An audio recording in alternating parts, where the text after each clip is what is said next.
Hey this is Gulfaraz Ahmed and welcome back to my channel. So basically हमने जो है Adobe Photoshop beginner series को ख़त्म कर लिया है और अब जो है हम स्टार्ट करेंगे इलस्ट्रेटर। बट उससे पहले मुझे महसूस हुई कि कुछ जो है चीज़ें जो है बेसिक जो थ्योरेटिकल चीज़ें हैं वो कवर कर लूँ। और कई सारे व्यूअर्स का भी जो है ये रिक्वेस्ट था। बेसिकली आज की वीडियो में जो है हम टाइपोग्राफी के बारे में सीखेंगे कि एग्जैक्टली जो है टाइपोग्राफी होती क्या है।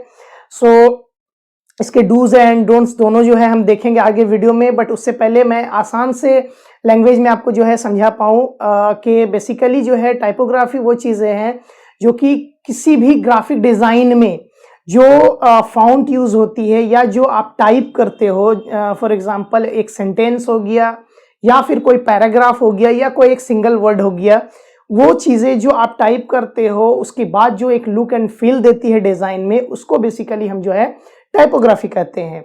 अब इसको अगर किसी मान के चलिए किसी के डिज़ाइन में, सपोज अगर मान के चलिए एक कोई डिज़ाइन है उसमें फोटो टाइपोग्राफी ना हो, तो बेसिकली वो या तो फोटोग्राफी होगी या तो आपका कोई आर्ट होगा जिसमें कि एग्जिस्ट नहीं करती है और ज़रूरत भी नहीं है, ठीक है।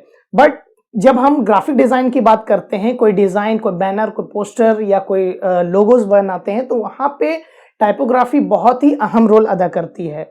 इन अदर वे आप इसको ऐसा भी समझ सकते हो कि टाइपोग्राफी एक मैसेज डिलीवर करती है।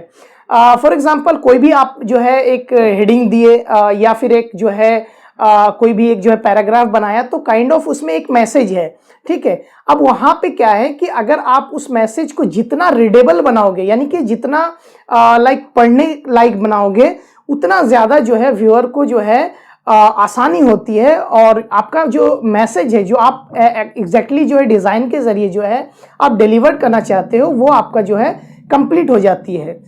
यहाँ पे क्या होता है कि टाइपोग्राफी में मैं रिकमेंड करूँगा कि बहुत ज़्यादा इसमें एक्सपेरिमेंट करने की ज़रूरत नहीं होती है।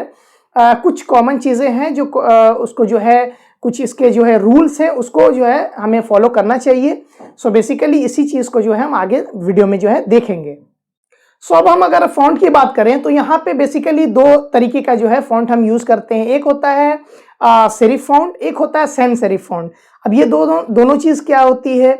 बेसिकली सेरिफ फ़ॉन्ट ये है कि जिस काइंड ऑफ इसको जो है हम लग्जरी ब्रांड में जो है यूज़ करते हैं। अक्सर जो है सेरिफ फ़ॉन्ट में आप देखेंगे कि कहीं कोई भी एक जैसे अल्फ़ाबेट्स जो है लिखी होती है, उसमें क्या है कि कहीं ना कहीं एक कॉर्नर जो है आपका वो निकला हुआ होता है, ठीक है। तो बेसिकली जो है most of the luxury brands जो है इसको सेरिफ फ़ॉन्ट को जो है यूज़ करते हैं। अब अदर हैंड जो है आपका सैन सेरिफ जो होता है वो काइंड ऑफ जो है मॉडर्न ब्रांड या फिर आप कह लें कि टेक्नोलॉजी से रिलेटेड जो ब्रांड होती है या इलेक्ट्रॉनिक्स ब्रांड होती है, वहाँ पे जो है बहुत सारी ब्रांड्स में जो है सैन सेरिफ फ़ॉन्ट जो है यूज़ होती है।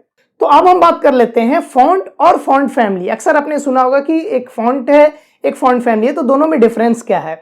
फ़ॉन्ट बेसिकली जो है एक काइंड ऑफ जो है अलोन आप बोल सकते हैं कि बेचारा एक अलोन होता है, एक अल्फ़ाबेट हुआ, उसका बेसिकली बहुत ज़्यादा हुआ तो 3 वेरिएंट होती है, बोल्ड, इटैलिक और आप इसको जो है नैरो या कुछ भी आप जो है बोल सकते हो।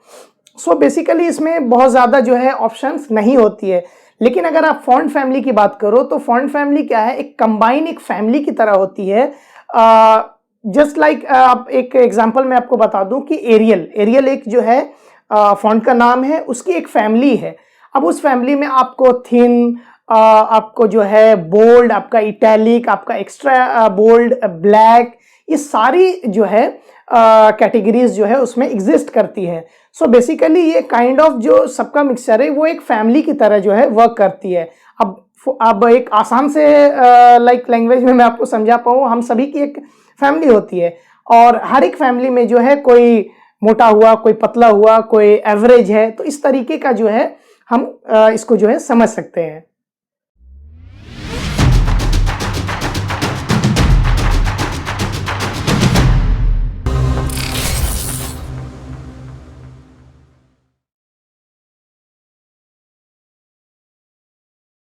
अब हम समझ लेते हैं डूज एंड डोंट्स के बारे में। बेसिकली यहाँ पे सबसे पहला जो हमारा टॉपिक है वो ये है कि लीडिंग और लाइन स्पेसिंग। बेसिकली यहाँ पे जो है आपका, अगर आप किसी भी पैराग्राफ में या किसी भी लाइक टेक्स्ट में जो है अगर आप बहुत ज़्यादा स्पेस दे देते हो, जिस तरह से आप देख सकते हो कि डोंट यहाँ पे जो है मैंने शो किया है, यानी कि इसको नहीं यूज़ करना इस तरीके से, ठीक है। ठीक उसी तरह अगर डूज में चले जाएं तो यहाँ पे आप देख सकते हो बहुत ही कम और बहुत ही लाइक सेटिस्फाइंग जो है आपको फील दे रही है, और यहाँ पे जो है बहुत ही कम स्पेस है। तो लाइन स्पेसिंग का जो है इस तरीके से जो है आप यूज़ कर सकते हो कि बहुत ही कम यूज़ करें ताकि आपको जो है एक अच्छा जो है एक लुक एंड फील दे पाए। सो अब हम जो है समझ लेते हैं लाइन विद के बारे में। सो यहाँ पे दो चीज़ें मैंने ऑलरेडी शो कर रखी है, do's and don't. So basically यहाँ पे आपका जो है जो पैराग्राफ की जो विद होनी चाहिए वो कुछ इस तरीके की होनी चाहिए, ना कि इस तरीके की। आप देख सकते हो डिफरेंस, आप खुद ही डिसाइड कर लो कि कौन सा जो है बेटर जो है फील देगी, बेटर लुक देगी। सो बेसिकली यहाँ पे जो है मैं इन शॉर्ट अगर बता दूँ तो गुड लेंथ का जो साइज़ होना चाहिए, मतलब कि जो कैरेक्टर लॉन्ग होनी चाहिए, वो आपका 50 to 70 के आसपास जो है ये लाइक होनी चाहिए। सो उम्मीद करता हूँ कि ये चीज़ें जो आपको क्लियर हो गई होगी। सो अब हम समझ लेते हैं हायरार्की को। ये क्या चीज़ है? ये बहुत ही इम्पॉर्टेंट चीज़ है। यहाँ पे आपको मैं दिखा पाऊँ तो यहाँ पे एक मेन हेडिंग मैंने लिखा, उसके नीचे एक सब हेडिंग है, उसके नीचे हमारा जो है पैराग्राफ है। तो कई बार जब हम कुछ टाइपोग्राफी को लेकर जब हम कोई पोस्टर बनाते हैं या बैनर बनाते हैं तो वहाँ पे इस तरीके से जो है सेटअप करते हैं टेक्स्ट को कि हमारा जो कॉल टू एक्शन जो वर्ड होगा वो हमारा मेन हेडिंग होगा, उसके नीचे एक सब हेडिंग होता है, उसके नीचे एक जो है पैराग्राफ होता है। सो इस तरीके के जो कॉम्बिनेशन को जो है मिलाकर हम इसको जो है हायरार्की जो है कहते हैं। अब हम समझ लेते हैं कलर को। कलर को किस तरह से जो है हम यूज़ करते हैं टाइपोग्राफी में। बेसिकली कलर यहाँ पे शो करने का मकसद ये है कि एक आपका जो है डार्क थीम होगा, एक है आपका लाइट थीम। तो लाइट थीम में हमेशा आप जब आपका टाइपोग्राफी यानी कि मतलब सेंटेंस आपका या फिर आपका पैराग्राफ जो है बहुत ज़्यादा अगर अमाउंट में है तो आप जो है इसको वाइट बैकग्राउंड में ही हमेशा जो है यूज़ किया करें। अगर मान के चलिए कोई थीम ऐसा है, कोई वेबसाइट है या फिर कोई ऐप बेस्ड है जो कि आपका लाइक डार्क बैकग्राउंड में है, तो वहाँ पे हमेशा जो है वाइट प्रीफर करें, ना कि कई बार कई कलर्स को जो है यूज़ करते हैं लोग या फिर उसमें जो है कंबाइन करते हैं या फिर ग्रे ब्लैक में ग्रे डाल देते हैं।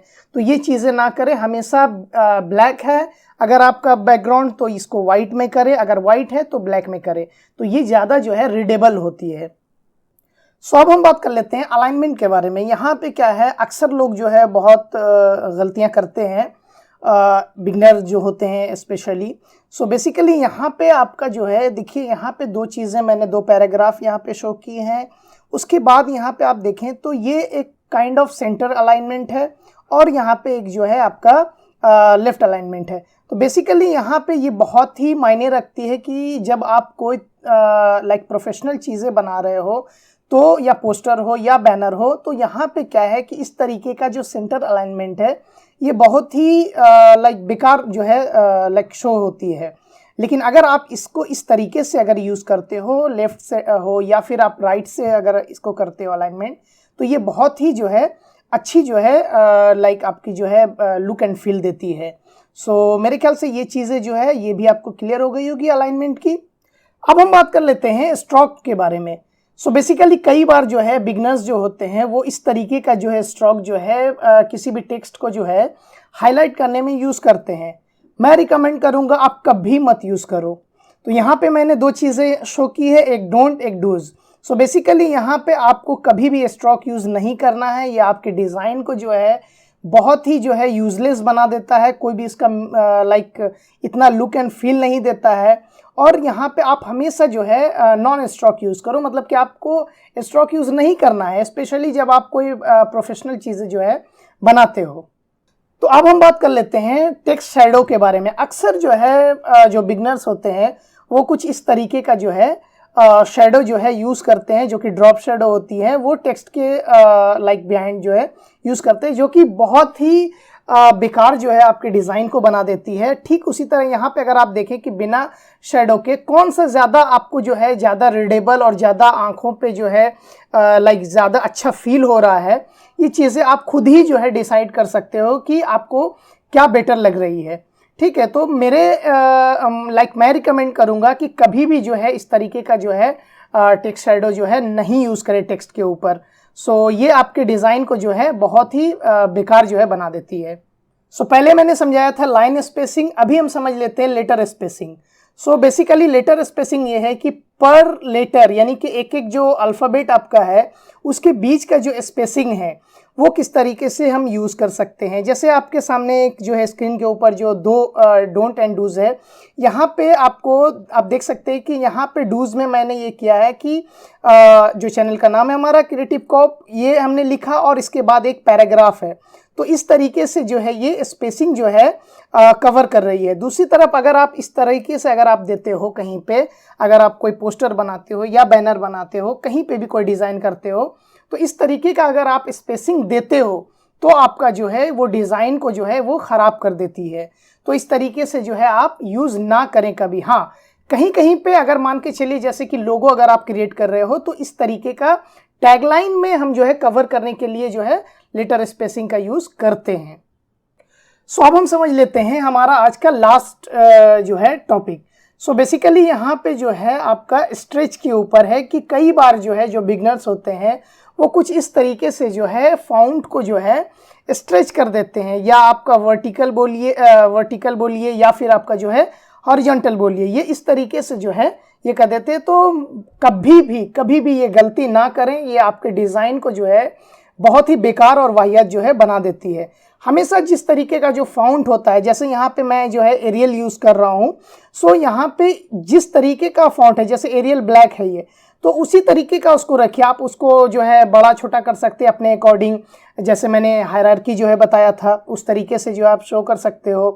तो इस तरीके से जो है आप कभी भी इस तरीके का जो है स्ट्रेच ना करें अपने फ़ॉन्ट को। तो उम्मीद करता हूँ कि ये चीज़ें जो है आपको क्लियर हो गई होगी, ये सारी 9 पॉइंट्स।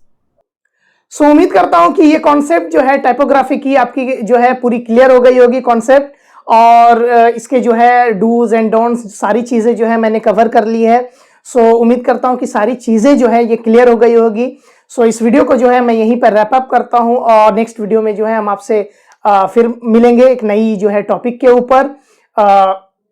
सो तब तक के लिए जो है मेरे चैनल को जो है सब्सक्राइब कर दे, इस वीडियो को लाइक ज़रूर करें ताकि मुझे जो है स्ट्रेंथ मिलती रहे और भी जो है वीडियोस बनाने की। सो तब तक के लिए अलविदा।